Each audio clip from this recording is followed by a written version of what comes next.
Praise the lord. దేవుని నామానికి మహిమ కలుగును గాక.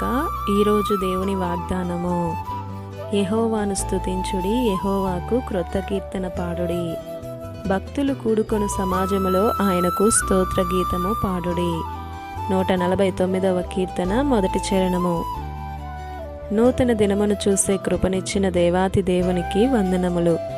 మన ప్రభువును ప్రియ రక్షకుడైన యేసుక్రీస్తు నామములో మీ అందరికీ వందనములు. ఈ ఉదయకాలంలో నేరుగా దేవాతి దేవుడు మనతో మాట్లాడుతున్న మాట, నన్ను స్తుతించండి, నాకు క్రొత్త కీర్తన పాడుడి అని.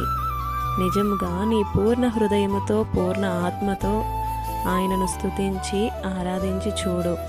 ఈ లోకం ఇవ్వలేని ఆనందం, సంతోషాన్ని నీవు పొందుకుంటావు. నీవు ఇంకా సరిగ్గా దేవుణ్ణి స్తుతించి ప్రార్థించి ఆరాధించాలే గాని ఎంత స్థానం ఇస్తాడో తెలుసా? దేవుడు తన సింహాసనము కంటే పైకి నిన్ను ఎగరనిస్తాడు. ఎంత ఆశ్చర్యం! నీవు ఆరాధించేవాడిగా ఉండాలి. ఆరాధన ఎలా ఉండాలి అంటే, గడప కమ్ముల పునాదులు అదిరిపోయేలా ఉండాలి. శక్తివంతముగా ఆయనను ఆరాధించాలి. మ్రోగు తాళములతో, సకల వాయిద్యాలతో, గంభీర ధ్వనిగల తాళములతో ప్రభువును ఆరాధించాలి. అయినను సమస్తము క్రమముగా మర్యాదగా జరిగించాలి అన్న మాటను మనం మర్చిపోకూడదు. సన్నిధిలో సందడితో ఆరాధించాలి కానీ అల్లరితో కాదు. జాగ్రత్త! దేవుడు నరులను ఆకాశము నుండి పరిశీలిస్తున్నాడు.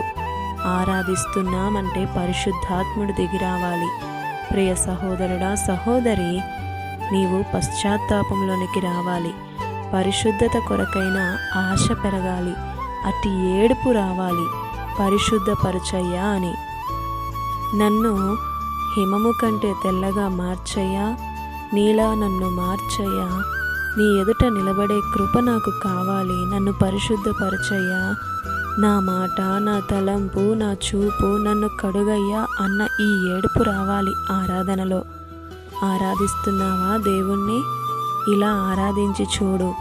నిన్ను తన ఆత్మతో నింపి నీతో మాట్లాడుతాడు. వచ్చాం, పాట పాడాం, వాక్యం విన్నాం, కానుక వేశాం, వెళ్ళాం అన్నది కాదు. పూర్ణ మనసుతో ఆరాధించి చూడు. గొప్ప కార్యాలను నీవు పొందుకుంటావు. దేవుడు తన ఆత్మతో నిన్ను నింపునుగాక. ఈ దిన వాగ్దానం మీ అందరి జీవితాలలో నెరవేరాలని కోరుతూ, దేవుని సువార్త పరిచర్యలో మీ సహోదరి Prasanna. God bless you. Amen.